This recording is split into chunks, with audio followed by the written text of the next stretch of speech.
भगत सिंह कौन थे? भगत सिंह का जीवन परिचय। 28 सितंबर 1907 को लायलपुर, पश्चिमी पंजाब, भारत, वर्तमान पाकिस्तान में एक सिख परिवार में हुआ था। भगत सिंह किशन सिंह संधू और विद्यावती के दूसरे बेटे थे। उनके दादा अर्जन सिंह, पिता किशन सिंह और चाचा अजीत सिंह भारतीय स्वतंत्रता आंदोलन में सक्रिय रूप से शामिल थे।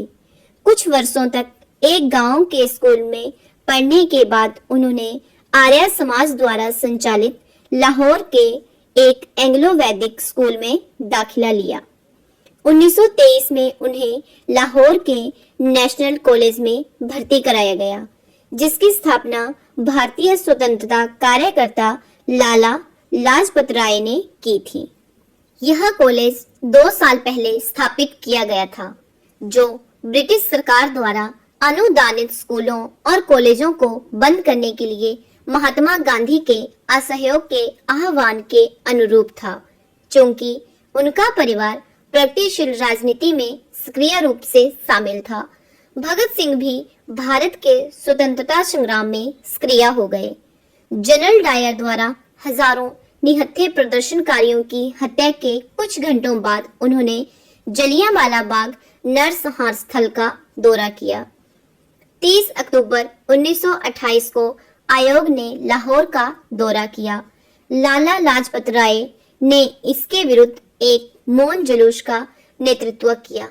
प्रदर्शनकारियों को तितर-बितर करने के लिए पुलिस अधीक्षक जेम्स ए स्कॉट ने लाठीचार्ज का आदेश दिया, जिसमें राय गंभीर रूप से घायल हो गए। 17 नवंबर 1928 को दिल का दौरा पड़ने से राय की मृत्यु हो गई। लाला लाजपत राय की मौत का बदला लेने के लिए भगत सिंह ने 2 अन्य क्रांतिकारियों सुखदेव और राजगुरु के साथ मिलकर पुलिस अधीक्षक की हत्या की साजिश रची। हालांकि गलत पहचान के कारण भगत सिंह ने ब्रिटिश पुलिस अधिकारी जॉन सॉन्डर्स की हत्या कर दी।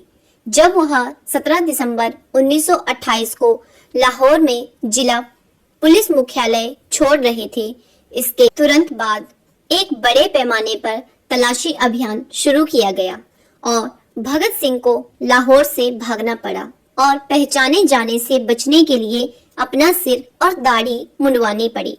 जबकि राष्ट्रपिता महात्मा गांधी ने भगत सिंह द्वारा किए गए हिंसक कार्य की निंदा की। भारत के पूर्व प्रधानमंत्री जवाहरलाल नेहरू ने कहा, भगत सिंह अपने आतंकवादी कार्यों के कारण लोकप्रिय नहीं हुए, बल्कि इसलिए लोकप्रिय हुए क्योंकि वह कुछ समय के लिए लाला लाजपत राय और उनके माध्यम से राष्ट्र के सम्मान की रक्षा करते दिखे। वह एक प्रतीक बन गए। कृत्य भुला दिया गया, प्रतीक बना रहा और कुछ ही महीनों में पंजाब का प्रत्येक शहर और गांव और कुछ हद तक शेष उत्तरी भारत उनके नाम से गूंज उठा।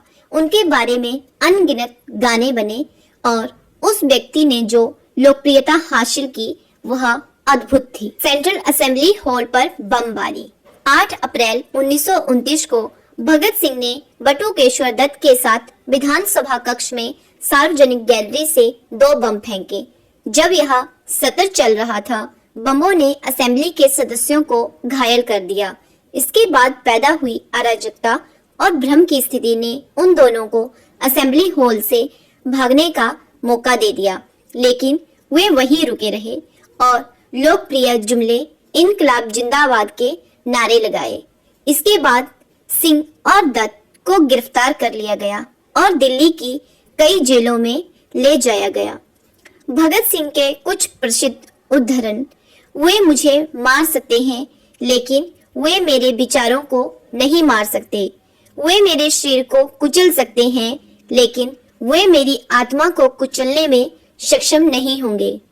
क्रांति मानव जाति का एक अविभाज्य अधिकार है। स्वतंत्रता सभी का एक अविनाशी जन्मसिद्ध अधिकार है, लेकिन मनुष्य का कर्तव्य प्रयास करना है। सफलता अवसर और वातावरण पर निर्भर करती है। दर्शन मानवीय कमजोरी या ज्ञान की सीमा का परिणाम है। निर्दयी आलोचना और स्वतंत्र सोच क्रांतिकारी सोच के दो आवश्यक लक्षण हैं। मैं एक आदमी हूँ और जो कुछ भी मानव जाति को प्रभावित करता है वह मुझसे संबंधित है।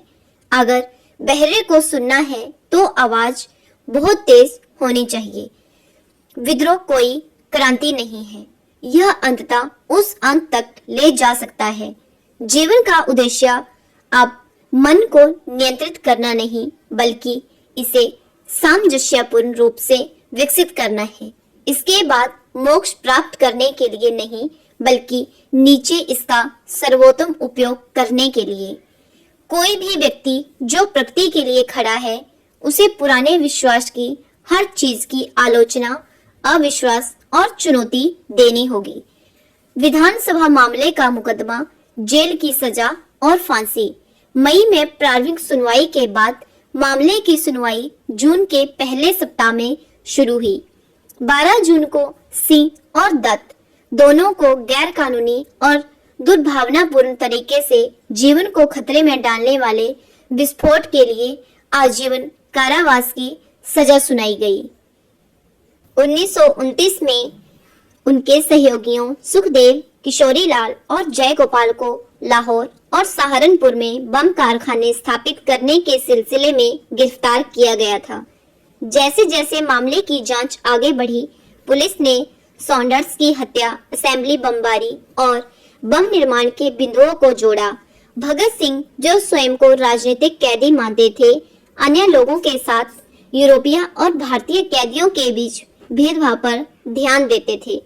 राजनीतिक कैदियों ने भोजन मानकों, कपड़ों, प्रसाधन सामग्री और अन्य स्वच्छ आवश्यकताओं में समानता के साथ साथ पुस्तकों और दैनिक समाचार पत्र तक पहुंच की मांग की।